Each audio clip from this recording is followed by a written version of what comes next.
नमस्कार, मैं हूं संदीप चौधरी। अब से थोड़ी देर में वित्त मंत्री अरुण जेटली संसद में आर्थिक सर्वेक्षण पेश करेंगे। इस रिपोर्ट में 3 दिन बाद पेश होने वाले बजट की झलक भी मिलेगी, बानगी मिलेगी किस तरह का बजट हो सकता है। सरकार सालाना आर्थिक विकास का लेखा जोखा पेश करेगी और इससे पता चलेगा कि आर्थिक हालात कैसे हैं और बजट में कितनी संभावनाएं हैं। इस मुद्दे पर मेरे साथ कुछ एक्सपर्ट्स स्टूडियो में पहले से ही मौजूद हैं, उनसे हम चर्चा करेंगे, उनका परिचय भी कराऊंगा।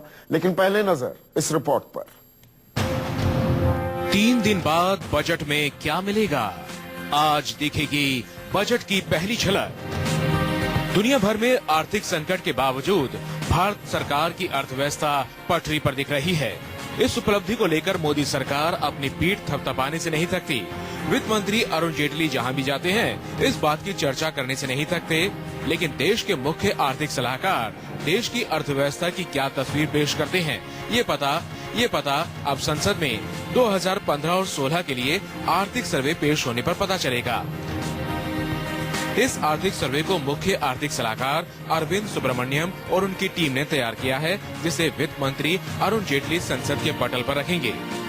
इकोनॉमिक सर्वे ये बताएगा कि हम कहाँ पे हैं इकोनॉमिक ग्रोथ पे, और ये जो इन्वेस्टमेंट साइकिल का जो रीस्टार्ट का एक मुद्दा है उसका क्या इम्पैक्ट है इकोनॉमी पे। ऐसे बड़े बड़े जो मुद्दे हैं जो हमें अभी आज के दिन इम्पोर्टेंट इश्यूज हैं, इकोनॉमी को होल्ड बैक कर रहा है, उनका क्या इम्पैक्ट होगा इकोनॉमी पे और इम्पैक्ट है इकोनॉमी पे, और गवर्नमेंट को क्या करना चाहिए।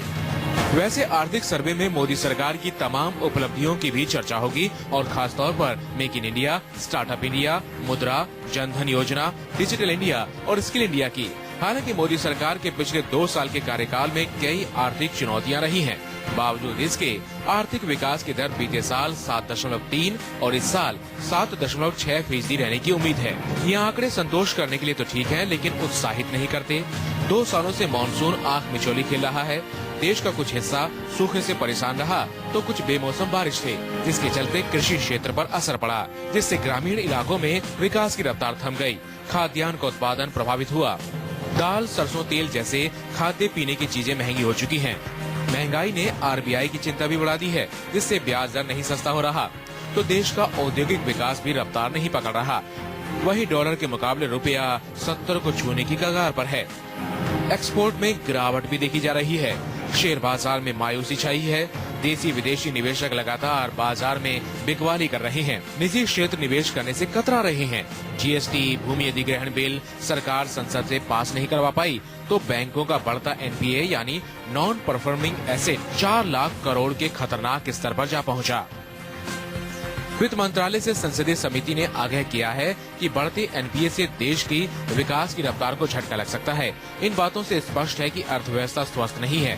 तो सवाल उठता है कि स्वस्थ करने के लिए आर्थिक सलाहकार सरकार को क्या सलाह देंगे और सिफारिशें क्या होंगी। इकोनॉमिक सर्वे प्रिस्क्रिप्शन एक नहीं, काफी सारे economic reform, possible solutions, possible prescriptions का एक बास्केट सा प्रेजेंट करते हैं इकोनॉमिक सर्वे में, और एक बेसिस बनता है कि पॉलिटिकल लीडरशिप उससे गिन चुन के पॉलिटिकली एक्सेप्टेबल सॉल्यूशंस ले ले। आर्थिक सर्वे में उभरने वाले आंकड़ों की छाप इसके बाद पेश होने वाले आम बजट में दिखनी तय है। इसके लिए आर्थिक सर्वे का महत्व बहुत ज्यादा है। मनीष कुमार, दिल्ली, न्यूज़ 24। वैसे हम जब भी अर्थव्यवस्था की बातें करते हैं, आंकड़ेबाजी जब होने लगती है, आपके मेरे हम में से ज्यादातर हिंदुस्तानियों के सर से ये आंकड़े चले जाते हैं। इसलिए हमने कुछ एक्सपर्ट्स बुलाए हैं और आपको बिल्कुल सीधी सरल भाषा में समझाने की कोशिश करेंगे। आर्थिक सर्वेक्षण का मतलब क्या है, उसके आंकड़े क्या कहेंगे, उनका कितना इम्पैक्ट पड़ेगा बजट पर भी, जो 29 तारीख को पेश होने वाला है। मेरे साथ प्रोफेसर नंदिनी दत्ता हैं, दिल्ली यूनिवर्सिटी के मिरांडा हाउस में पढ़ाती हैं।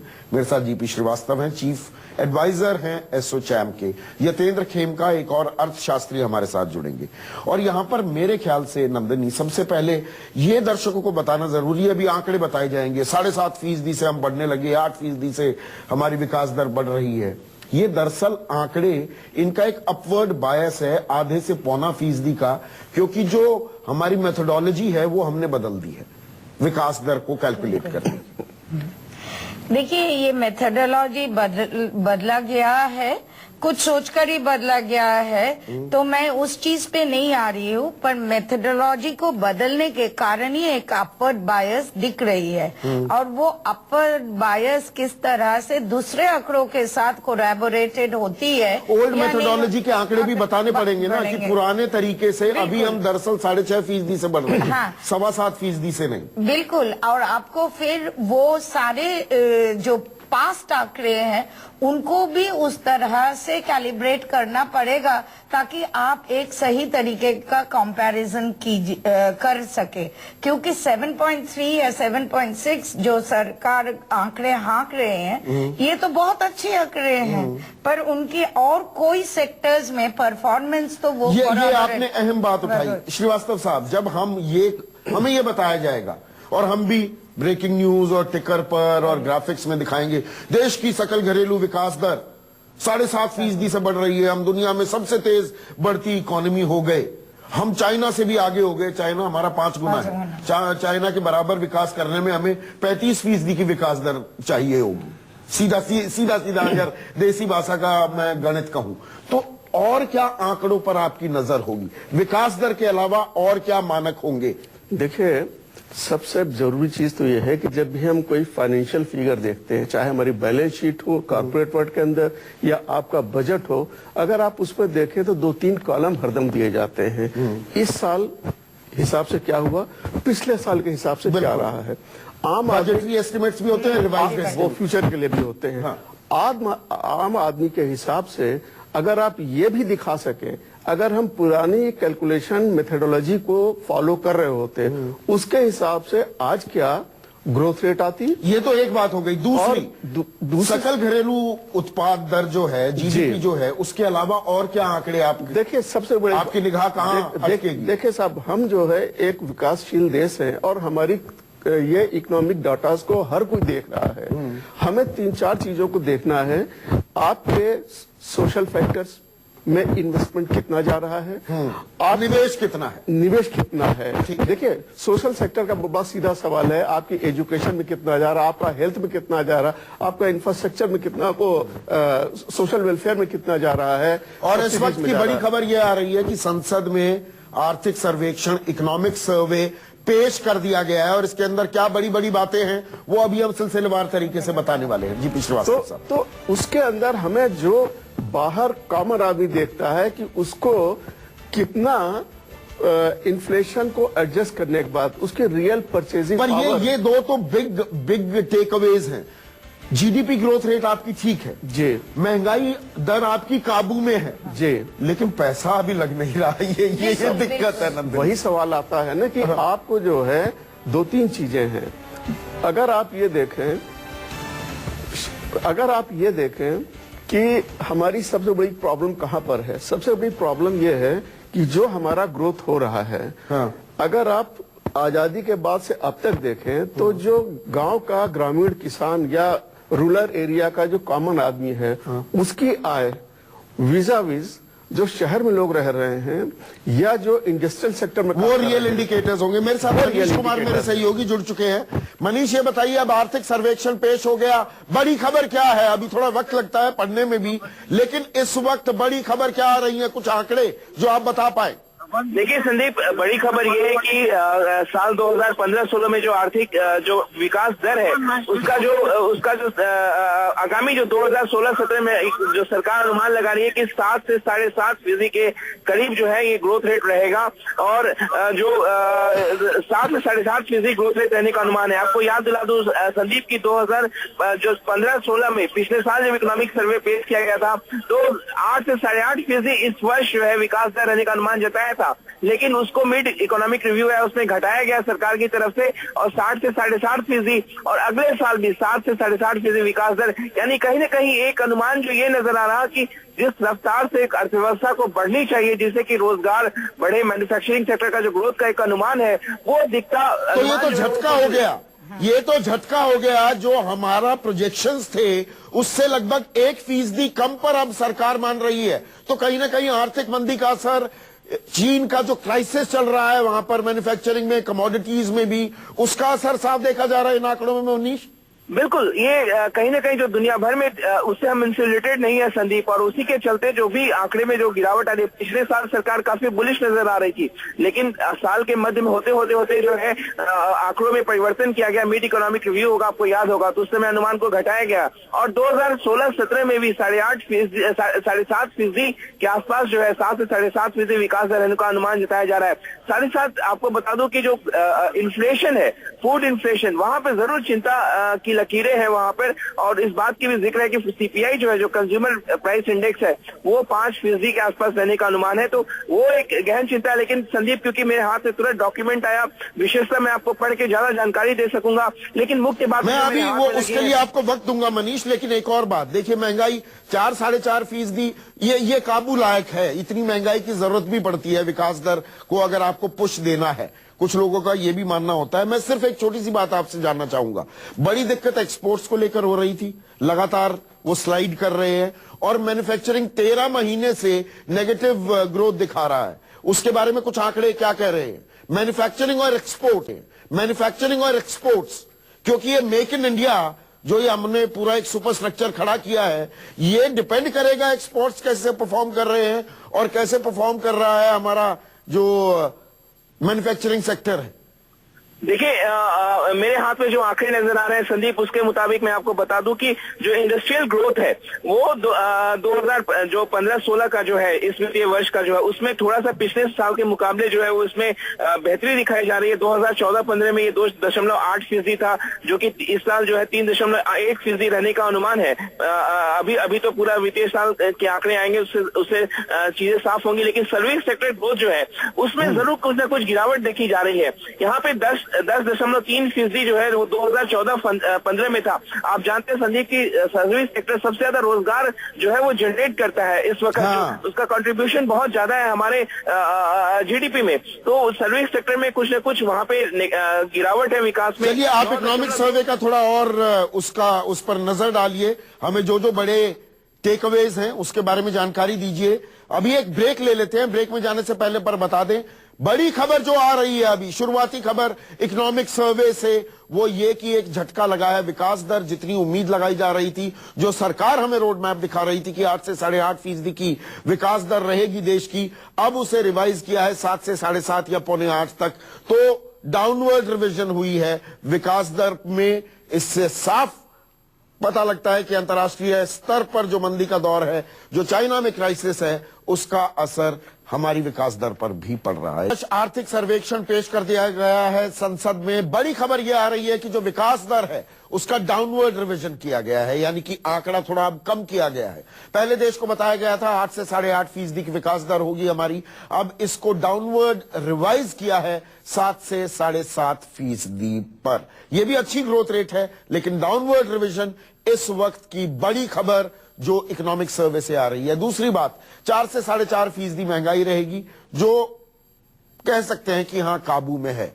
महंगाई डायन हमें खायजात नहीं है, ऐसा सरकार के आंकड़े बता रहे हैं। इसके अलावा आर्थिक सर्वेक्षण में यह भी कहा गया है कि 7वें वेतन आयोग की सिफारिश लागू होने से महंगाई नहीं बढ़ेगी। ये थोड़ा मेरी समझ के परे है। आपकी परचेजिंग पावर बढ़ेगी तो कहीं ना कहीं महंगाई में असर तो आएगा, महंगाई बढ़ेगी कि नहीं प्रोफेसर आनंद? बिल्कुल महंगाई तो बढ़ेगी, क्योंकि डिमांड में थोड़ा बूस्टअप होती है। और पहले छठी वेतन आयोग को अगर देखेंगे तो वहाँ काफी परिवर्तन हुआ था सैलरीज में, और वो एक तरह की डिमांड बूस्टर का भी काम किया। पर उसके साथ आपके मैन्युफैक्चरिंग सेक्टर में आउटलुक क्या है उस पे निर्भर करेगा। नहीं, पर सरकार हमें ये बता रही है कि हम 8 से 10%, हाँ। ये डबल डिजिट की जो फैसिनेशन है वो बरकरार है, हाँ। कि हम 8 से 10% की विकास दर से आगे बढ़ सकते हैं। हमने मैन्युफैक्चरिंग की बात की, हमने एक्सपोर्ट्स की बात की, हाँ। एक और अहम सेक्टर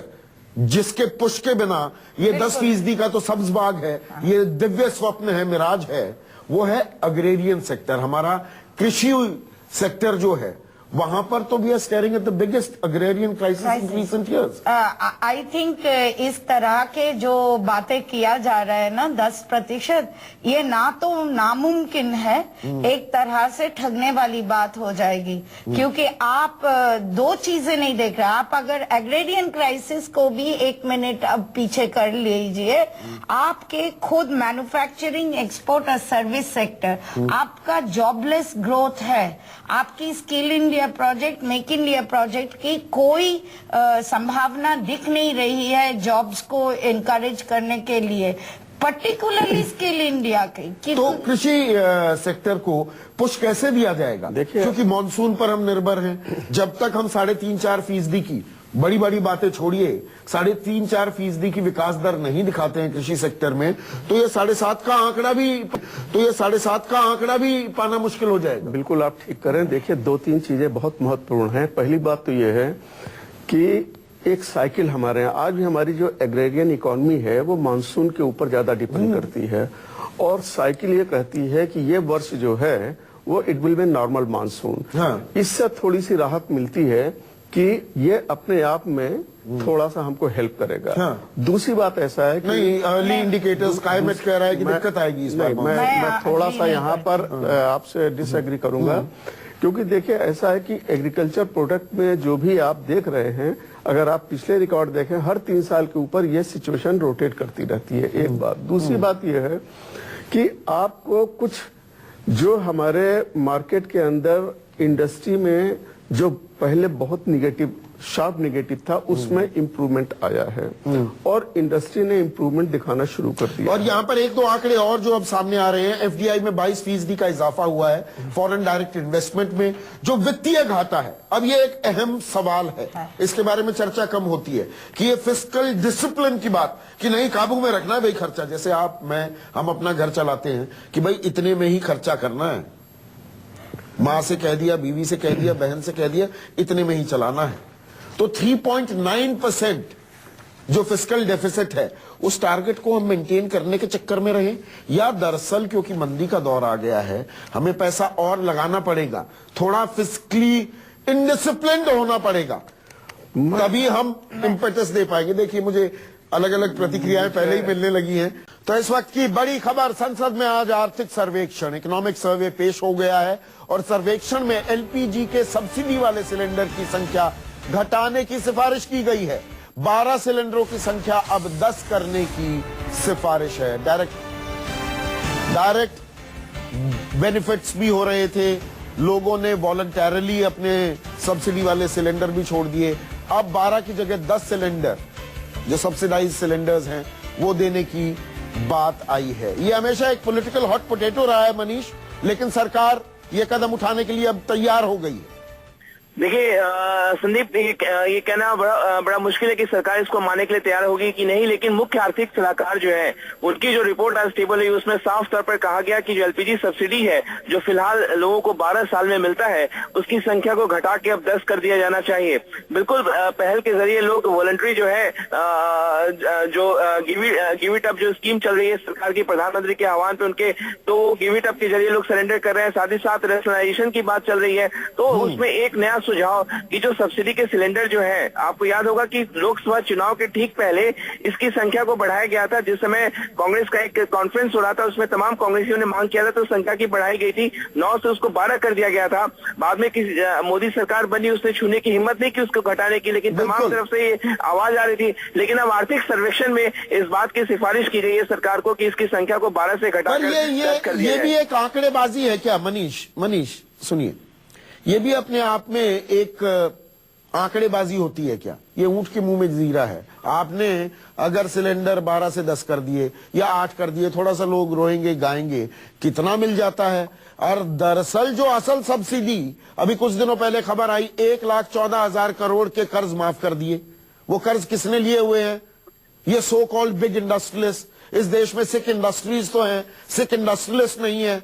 वो 1,14,000 करोड़ की कर्ज माफी हो जाती है, कोई डकार भी नहीं लेता, और यहां पर मसला बन जाता है, पॉलिटिकल हॉट पोटैटो बन जाता है कि सिलेंडर 12 मिलेंगे कि 10 मिलेंगे।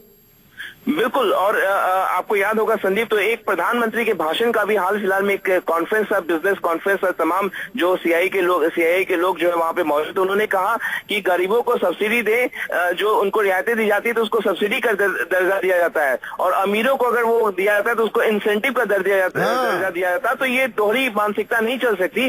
तो निश्चित तौर पर आर्थिक सर्वे में आपको बता दूं कि जो बैंकों का जो एनपीए है उस पर गहरी चिंता जताई गई है। उसमें सरकार से कहा गया कि जो कॉर्पोरेट का बैलेंस शीट है, चाहे बैंक, जो सरकारी बैंक खासतौर से मैं बता रहा हूं संदीप, को उसके जो बैलेंस शीट को लेकर गहरी चिंता जताई गई है कि ये किस तरीके से बढ़ रहा है, और सरकार को इस पे फौरन जो है बैंकों से, आरबीआई से इसको फौरन जो है इसको नकेल कसने के लिए कहा गया है। तो ये भी सिफारिश अहम है जो कि इस आर्थिक सर्वे में कहा गया है। जी, हमारे साथ यतेंद्र खेमका, जाने माने अर्थशास्त्री हैं, वो भी जुड़ गए हैं।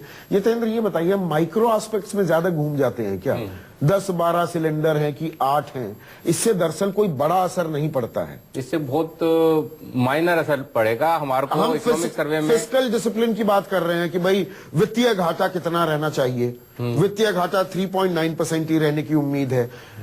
आज क्या देश को निवेश की जरूरत है, जिसमें थोड़े और नोट छापने पड़ेंगे, थोड़ा सा इनडिसिप्लिन्ड होना पड़ेगा, अगर मैं ये शब्द इस्तेमाल करूं, या नहीं टारगेट बना लिए भाई इससे ज्यादा का घाटा सहन नहीं करेंगे, चाहे देश की विकास की रफ्तार पर ब्रेक लग जाए तो लग जाए, या वो सोच दिख रही है? संदीप जी, हम घाटे की पूर्ति के लिए नोट नहीं छापते हैं, हम उधार लेते हैं घाटे की पूर्ति के लिए। हाँ। और उस उधार लेने की संख्या में, और हमारे उधार लेने का जो एवरेज रेट है वो 8 से 9% के बीच में आ रहा है। हाँ। और हम बैंकों में एफडी का रेट 8% से नीचे है। मतलब मैं इस इकोनॉमिक को समझ नहीं पाता हूँ कई बार। है कि सरकार क्या कर रही है, मतलब सरकार की क्रेडिबिलिटी कहाँ है। हाँ। मैं कहीं देख रहा हूँ कि एनपीए इतना मुखर हो गया है। चाइना में हम एनपीए की बात करते हैं, मेरे को लगता है यहाँ चाइना से ज्यादा ग्रे पोजीशन है एनपीए की। हाँ। और इंडियन बैंकिंग सेक्टर अगर खराब हुआ तो टोटल कंट्री की रेटिंग को असर पड़ने वाला है। 7,000 करोड़ के विलफुल डिफॉल्टर, नाम है विजय माल्या, और बोली लगा रहे हैं वहां पर आईपीएल में। 4 करोड़ 5 करोड़ कोई हाथ लगाने को तैयार नहीं। आज हम किसानों रिकैपिटलाइज करने के लिए बैंकों को 70,000 करोड़ का प्रावधान आप बनाते हैं, 1,14,000 करोड़ रुपए की कर्ज माफी हो जाती है, और विजय माल्या अपना लंदन में बैठे हुए हैं। अभी 525 करोड़ की एक और डील कर ली चेयरमैनशिप से हटने की। हमारे को जब तक हम एक ईमानदार प्रयास इन सब चीजों को ठीक करने का नहीं करेंगे, तो आपने जो कहा, देश की अर्थव्यवस्था ऐसी ही चलती रहेगी, और ये एवरेज आउट के जंजाल से हमारे को निकलना पड़ेगा। निवेश के बिना, मुझे ये बताइए श्रीवास्तव साहब, निवेश के बिना रोजगार, कोई भी चीज है, जब आप मंदी के दौर में आते हैं तो बड़े मुश्किल में फंस जाते हैं। मनमोहन सिंह जैसे बड़े अर्थशास्त्री, वो फंस गए थे। समझ में नहीं आ रहा था कि इन्वेस्टमेंट ज्यादा डालूं, फिस्कल इनडिसिप्लिन में थोड़ा सा इंडल्ज करूं तो मैं इकोनॉमी को रिवाइव कर पाऊंगा, या पॉलिटिकल प्रूडेंस, इकोनॉमिक प्रूडेंस में रखूं। तो जब मंदी का दौर आता है दिक्कत आ जाती है। दो इसमें बड़े ही इंपॉर्टेंट फैक्टर, जिसमें कोई अल्टरनेटिव नहीं है। पहली बात तो है कि इन्वेस्टमेंट होना चाहिए, चाहे आपका फॉरेन डायरेक्ट इन्वेस्टमेंट हो या डोमेस्टिक इन्वेस्टमेंट हो। आप डोमेस्टिक तो हो नहीं रहा, तो भारतीय उद्योगपति भारत में पैसा लगाने को तैयार नहीं। इसके अलावा तीसरा कोई तरीका तो है नहीं। हाँ। दूसरी बात क्या होती, जब आप रोजगार, नहीं, मैं सही कह रहा हूँ ना, बिल्कुल आप भारतीय उद्योगपति भारत में ही पैसा लगाने को तैयार। और यह हमारे लिए एक बहुत ही बड़े संकट का विषय होगा। पहले हम बात करते थे ब्रेन ड्रेन की, कहीं ये सिचुएशन ना आ जाए कि हमारी वेल्थ ड्रेन शुरू हो जाए, जिससे हमको 3 गुना नुकसान होगा। कैसे? आपको टैक्सेशन लॉस होगा, आपको प्रोडक्शन का लॉस होगा, आपको एम्प्लॉयमेंट का लॉस होगा, और आप गेन क्या करेंगे? तो ये एक बहुत ही बड़ी चुनौती, इसको अभी आप स्वीकार नहीं कर रहे हैं। कहने फिर मैं वापस आता हूं आपके एम्प्लॉयमेंट वाले पे। दूसरी बात क्या होती, इन्वेस्टमेंट के अलावा चॉइस ऑफ टेक्नोलॉजी एक बड़ा इंपॉर्टेंट फैक्टर है। आप वो इंतजाम करें जिससे लेबर इंटेंसिव प्रोडक्शन टेक्नोलॉजी या सर्विस टेक्नोलॉजी को बढ़ावा मिले। पर ऐसा नहीं है कि सब कुछ बुरा बुरा हो रहा है या नकारात्मक है। यहाँ नंदनी एक चीज बताइए मुझे, देखिए $140 पर बैरल क्रूड ऑयल था, 30 पर आ गया। विंडफॉल में कहीं फिगर देख रहा था, अब तो वो बढ़ गई होगी, 2,33,000 करोड़ के करीब आपको मिल गए। तो वो पैसा तो निवेश किया जा सकता है ना, बिल्कुल, फिस्कली डिसिप्लिन्ड भी हो सकते हैं। और जो सोशल सेक्टर में आपको पैसा लगाना पड़ेगा, जो गांव देहात में पैसा लगाना पड़ेगा अगर डिमांड को रिवाइव करना है, तो वो पैसा तो है ना अभी, ऐसी बात नहीं बिल्कुल है। बिल्कुल, ये सरकार के पास तो ये विंडफॉल है ही, और ये विंडफॉल रेवेन्यू जो उनके पास है उसको लेके वो क्या कर रहे हैं, ना तो उसको पास ऑन कर रहे हैं। आप बताइए, जहां सरकार के पास इतनी बड़ी विंडफॉल रेवेन्यू है पेट्रोल प्राइसेस के कारण, घटने के कारण, वहां सरकार अपना सजेशन में सब्सिडी को 12 से 10 बनाने का कोई तुक बनता है? ये किसी को भी आप कहेंगे तो बोलेंगे कि सरकार आपको तो डाइवर्ट कर रहा है आपके अटेंशन, क्योंकि आप उसको जस्टिफाई नहीं कर पा रहे नहीं, हो। उसमें भी प्रॉब्लम है ना मैम। यतेंद्र, प्रॉब्लम ये है कि रुपया 50 से अब गिर गिर कर 70 के करीब आ गया, 68 पर है। तो वो काफी कुछ जो पॉजिटिव्स हैं उसको बैलेंस आउट भी कर रहा है। नहीं, तो वही तो हो रहा है। लेकिन उसमें हमारे को बहुत ज्यादा फर्क नहीं पड़ता है। ठीक है, मतलब थोड़ा ही फर्क है, ठीक है, 8-10% का उसमें फर्क पड़ा है। लेकिन जैसे मैडम कह रही है कि विंडफॉल गेम हुआ, उसमें कोई दो राय नहीं है। और फिजिकल कंसोलिडेशन हम जो कर पा रहे हैं, एक वो भी कारण है उसका बहुत बड़ा। लेकिन जो मैडम कह रही है कि इसको पास ऑन करना चाहिए, और हमारे को बहुत अच्छे से इसको पास ऑन करना चाहिए और कॉन्फिडेंस पैदा करना चाहिए। आज कॉन्फिडेंस की दोबारा से कमी देखने को मिल रही है। हाँ, ताकि यहाँ वित्त मंत्री देखिए, एक और फ्लैश जो मुझे दिखी है, वो मान रहे हैं कि 2016-2017 ये आने वाला वित्तीय वर्ष चुनौती भरा रहेगा। बिल्कुल, बहुत ज्यादा टफ है। और वो टफ जो सिचुएशन है वो आज की बात नहीं है, वो पिछले 1-1.5 साल से ऑलरेडी शुरू हो गया था। आपको भ्रमित किया जा रहा है। तो ये दिक्कत का सबब तो नहीं हो जाएगा अरुण जेटली के लिए। और ये बात मैं किस लिए कह रहा हूँ, आखिरी सेगमेंट में जा रहा हूँ, यही सवाल भी उठाऊंगा। तीसरा साल है ये, तीसरा बजट जो पेश हो रहा है। अगला, चौथा और पांचवा तो फिर वो पॉलिटिकल बजट हो जाता है, पॉलिटिकल बजट हो जाता है। दरअसल इकोनॉमिक रिफॉर्म्स के किन करने हैं, कुछ मेजर चेंजेस लेकर आने हैं, कोई रोड मैप तैयार करना है, तो यही बजट बच गया है। पर जो ये आंकड़े दिख रहे हैं, क्या ऐसा हो पाएगा? तीनों आर्थिक सर्वेक्षण पेश हो गया है। 7 से 7.5% की विकास दर, डाउनवर्ड रिवीजन हुआ है, ये एक झटका है। लेकिन महंगाई अभी काबू में दिख रही है, 4 से 4.5% के बीच। एफडीआई 22% बढ़ी है, ऐसा वित्त मंत्री अरुण जेटली बता रहे हैं। लेकिन अब आखिरी सवाल तीनों खास मेहमानों से, यतेंद्र आपसे मैं शुरू करूंगा। बहुत से लोगों का मानना यह है कि पहला और दूसरा बजट, चलो पहले को तो मैं छोड़ देता हूं, वो फुल फ्लेजेड बजट नहीं था, लेकिन दूसरा बजट भी was a lost opportunity for Arun Jaitley. वो बिग बैंग रिफॉर्म्स या कोई आमूल चूल परिवर्तन उन्होंने नहीं किया। हालांकि अरुण जेटली कहते हैं कि ये बिग बैंग क्या होता है, लेकिन ये तीसरा, ये सबसे इंपॉर्टेंट बजट है, क्योंकि उसके बाद राजनीतिक जो पुट हैं वो हावी होने लगेंगे। अगले साल यूपी में चुनाव है, फिर 2019 आ जाएगा। तो ये सबसे अहम साल था अरुण जेटली के लिए। ऐसे में क्या आप एक रेवोल्यूशनरी किस्म का, अगर मैं शब्द इस्तेमाल करूं, बजट हो पाएगा जो ये आंकड़े आ रहे हैं उनको देखते हुए? नहीं, मुझे ऐसा कुछ लगता नहीं कि ग्रोथ की भी संभावना इतनी ज्यादा उन्होंने दिखलाई नहीं है, और उनके पास फंड्स भी नहीं है। टैक्स रेवेन्यूज घटती जा रही है, दूसरे मेजर से वो अपनी बैलेंस शीट को ठीक करने की कोशिश कर रहे हैं। जो विंडफॉल गेम उनको ऑयल के लिए मिला है, फिजिकल कंसोलिडेशन, वो किस तरह से कर रहे हैं। बड़ा इंपॉर्टेंट ये है कि क्या हम खर्चे घटा के फिजिकल कंसोलिडेशन कर रहे हैं या रेवेन्यू बढ़ा के फिजिकल कंसोलिडेशन कर रहे हैं। रेवेन्यू कंट्री में कोई ना देना चाहता है ना कोई कलेक्ट करना चाहता है, और खर्चे घटा के, खर्चे भी कौन से कि हम कैपिटल एक्सपेंडिचर कर ही नहीं रहे हैं बिल्कुल भी। तो जिस इकोनॉमी में या जिस घर में कोई कैपिटल एक्सपेंडिचर ही नहीं होगा, तो हर रोज कमाओ, हर रोज खाओ। और अगर हम बैंक की भी जो बात कर रहे थे, रिकैपिटलाइजेशन, जो मैं आसान शब्दों में अपने दर्शकों को बता दूं, बैंकों के पास कर्ज आपने लिया, आपका कर्ज तो खैर बैंक वापस ले लेगा, लेकिन बड़ा उद्योगपति है, नहीं दिया, मन नहीं है माना, कहा कि नहीं देते, कर लो, क्या करोगे? तो उनको रिकैपिटलाइज करने की जरूरत होती है।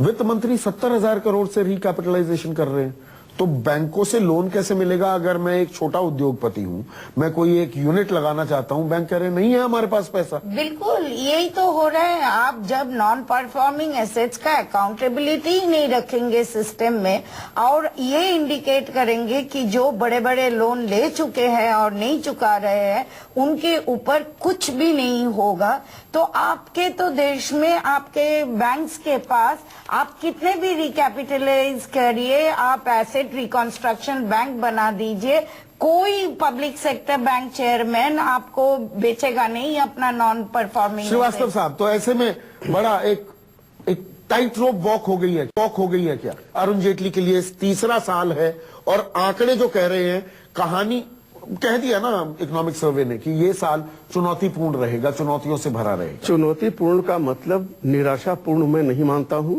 ये इम्पोर्टेंट नहीं, बहुत ही इम्पोर्टेंट ईयर है और इसके अंदर जहां पे इतनी परेशानियां हैं, आपको कुछ बहुत ही अच्छी अपॉर्चुनिटीज है जिसके ऊपर आपको कंसंट्रेट करना चाहिए। Adversity also creates opportunities. सबसे बड़ी बात है, देखिए आपने जैसे बोला कि स्लो डाउन हो रहा है दूसरे कंट्रीज के अंदर। आज आपके पास स्टील की प्राइसेस बहुत लो हैं, सीमेंट की प्राइसेस लो हैं, petroleum products low. This is a golden time जब आप इंफ्रास्ट्रक्चर के अंदर ज्यादा से ज्यादा इन्वेस्ट कर सकते हैं और उसका बेनिफिट आपको 2 साल के अंदर मिलना शुरू हो जाएगा। 2 साल से पहले आपको उसका गेन नहीं मिलेगा। एक बात। दूसरी, यानी कि खर्चा करना होगा। ये वो वक्त नहीं कि बुरा वक्त आ गया तो भाई अरे घर में बुरा वक्त आ गया खर्चा मत करो, यहाँ करना पड़ेगा, उल्टी गंगा बहानी पड़ेगी। एक बात और कहना चाहूंगा कि दूसरी सबसे बड़ी चुनौती है कि ये सिलेंडर और सब्सिडी वगैरह मैं नहीं जाता हूं, आपको अपना टैक्स बेस को बढ़ाना होगा और तभी आपको रेवेन्यू बढ़ेगा। टैक्स बेस की बात देखते हैं, वो तो 29 तारीख को इंतजार करेंगे। 17% बहुत बहुत शुक्रिया जी श्रीवास्तव साहब, टैक्स में। प्रोफेसर नंदिनी और यतेंद्र खेमका, आप आए, आपने अपना कीमती वक्त निकाला और हमसे राय साझा की। मेरे साथ अभी के लिए बस इतना ही। नमस्कार।